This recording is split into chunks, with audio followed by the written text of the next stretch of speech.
नमस्कार दोस्तों, आज तारीख है 13 अगस्त 2025। चलिए खबरों की शुरुआत करते हैं। संसद में लोकसभा में केंद्रीय मत्स्य पालन, पशुपालन एवं डेयरी राज्य मंत्री एसपी सिंह बघेल ने बताया कि केंद्र सरकार की गाय को राष्ट्रीय पशु घोषित करने की कोई कानून बनाने की योजना नहीं है। बीजेपी के वरिष्ठ नेता और उत्तराखंड के पूर्व मुख्यमंत्री त्रिवेंद्र सिंह रावत द्वारा सदन में पूछे गए एक सवाल के लिखित उत्तर में बघेल ने इस बात की जानकारी दी। अगली खबर, फतेहपुर मकबरा विवाद में सपा नेता पप्पू चौहान का भी नाम सामने आ रहा है। इसी के बाद पार्टी ने उन पर सख्त एक्शन लेते हुए उन्हें निष्कासित कर दिया। सोशल मीडिया पर तस्वीरें वायरल हुई थी, साथ ही वो नारेबाजी करते हुए देखे गए थे। अगली खबर, कानपुर के मशहूर वकील अखिलेश दुबे की गिरफ्तारी के बाद खुलासा हुआ कि उसके दरबार में पुलिस और बड़े बड़े अफसर हाजिर लगाते हैं। 12 साल से ज्यादा समय तक दुबे ने पुलिस के साथ मिलकर अवैध कामों को अंजाम दिया, जिसमें जमीन कब्जा, ब्लैकमेलिंग और फर्जी मुकदमे दर्ज करवाना शामिल है। उस पर वक्फ की जमीनों पर भी कब्जा करने के आरोप हैं। अगली खबर, बांदा में एक शिक्षिका का स्कूल में डांस और गाना गाते हुए वीडियो वायरल हुआ। इस पर शिक्षिका ने जिलाधिकारी के कार्यालय जाकर अपनी सफाई पेश की है। फिलहाल वायरल वीडियो की जांच पड़ताल की जा रही है। इसके लिए एक टीम बनाई गई है। अगली खबर, हाथरस जिले में बीजेपी एमएलसी के बेटे और ट्रैफिक पुलिस के बीच कहासुनी का मामला सामने आया। इस दौरान एमएलसी के बेटे ने राजनीतिक रसूख दिखाते हुए सिपाही से बदसलूकी की। पूरे घटनाक्रम का वीडियो सोशल मीडिया पर वायरल हो रहा है, जिसमें सत्ता की हनक साफ दिखाई दे रही है। फिलहाल पुलिस ने मामले की जांच शुरू कर दी है। अगली खबर, समाजवादी पार्टी के विधायक इरफान ने मंत्री स्वतंत्र देव सिंह से पानी को लेकर सवाल किया तो सदन में उठकर उन्होंने बहुत ही अजीबोगरीब बयान दिया। स्वतंत्र देव सिंह ने कहा कि मैं इरफान से कहना चाहता हूं कि आपके गांव में पानी नहीं पहुंचता है, अपनी बीवी की कसम खाकर कहूं। अगली खबर, वाराणसी में सड़क चौड़ीकरण के लिए चल रहे ध्वस्तीकरण में पद्मश्री मोहम्मद शाहिद के घर को भी निशाना बनाया गया। परिवार का कहना है कि वे विकास के खिलाफ नहीं है, लेकिन उचित मुआवजा मिलना चाहिए।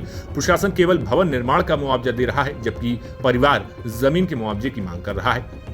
अगली खबर, सपा विधायक फहीम इरफान ने हर घर जल योजना पर सवाल उठाते हुए कहा कि अभी तक सड़कों का पुनर्निर्माण नहीं कराया गया है। कई गांवों में अभी तक पानी भी नहीं पहुंचा है।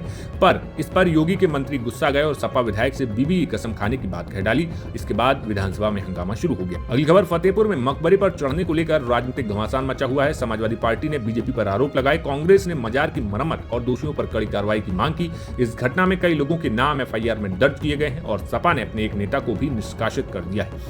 अगली खबर, कांग्रेस नेता इमरान मसूद ने इस मामले पर प्रतिक्रिया दी है। उन्होंने कहा कि पहले बवाल और तोड़फोड़ कराई गई, अब मामले को सौहार्दपूर्ण ढंग से सुलझाने की बात हो रही है।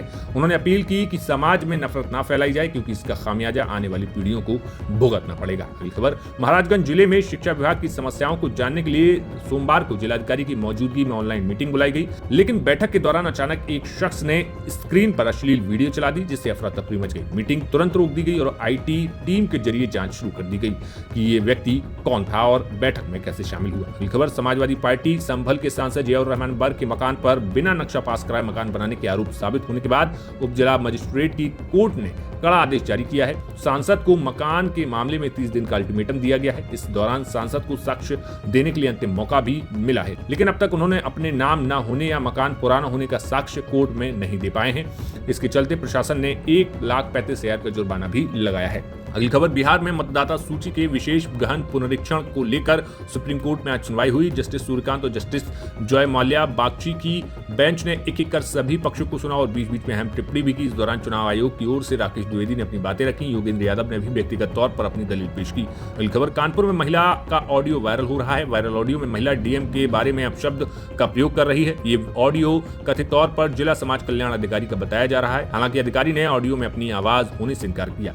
अगली खबर, मुरादाबाद में एक कपड़े की दुकान से 10 साल पुराने कर्मचारी ने ही 6,75,000 रुपए की चोरी कर ली। आरोपी ने सीसीटीवी कैमरे बंद किए, गेट खुला छोड़ा और छत से घुसकर वारदात को अंजाम दिया। पुलिस ने 11 अगस्त को आरोपी को गिरफ्तार किया और 6.71 लाख रुपए बरामद किया। आरोपी ने कर्ज चुकाने को लेकर ये चोरी की थी।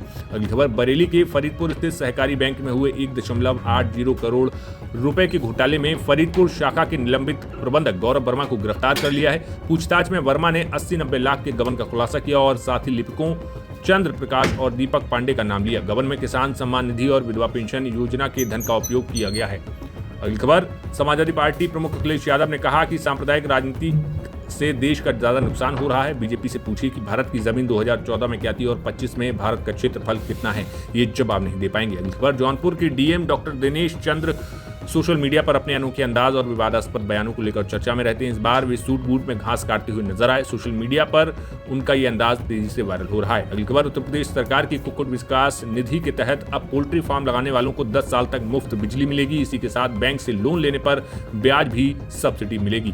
युवाओं को स्वतः रोजगार के तहत आत्मनिर्भर बनाने की दिशा में ये नीति बनाई गई है।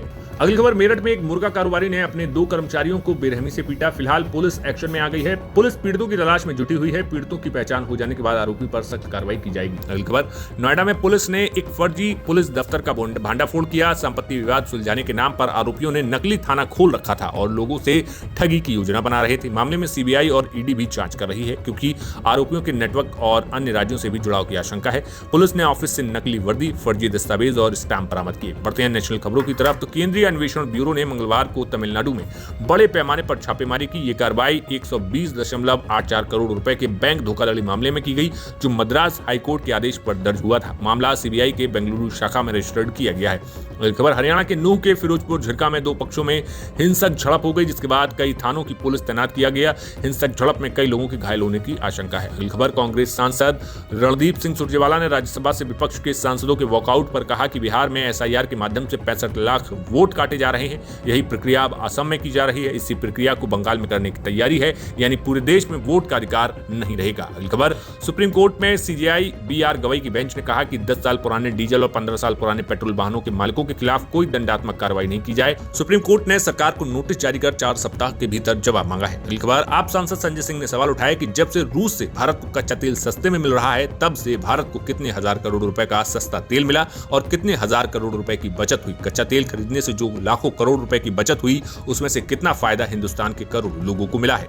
अगली खबर, राहुल गांधी ने अपने मैसेज में कहा कि कांग्रेस और विपक्षी दलों के इंडिया गठबंधन ने महाराष्ट्र सहित अन्य राज्यों को लेकर पहले भी चिंताएं जताई हैं। अब हमारे पास सबूत हैं। हम इस वोट चोरी के खिलाफ पूरी ताकत से लड़ेंगे। हमारे लोकतंत्र की रक्षा के लिए हमारे साथ जुड़ें। अगली खबर, कश्मीर में सुरक्षा एजेंसियों की बड़ी कार्रवाई। सरला भट्ट हत्याकांड की जांच कर रही स्टेट इन्वेस्टिगेशन एजेंसी यानी कि एसआईए ने श्रीनगर में 8 अलग अलग ठिकानों पर छापेमारी की है। इन जगहों में अलगाववादी नेता यासीन मलिक से जुड़े स्थान भी शामिल हैं। एजेंसियों का दावा है कि इस कार्रवाई में कई अहम दस्तावेज और डिजिटल सबूत मिले हैं, जो इस केस को सुलझाने में मदद करेंगे। तो फिलहाल ये थी उत्तर प्रदेश और देश से जुड़ी बड़ी खबरें। हमारे चैनल को सब्सक्राइब कीजिए। नमस्कार।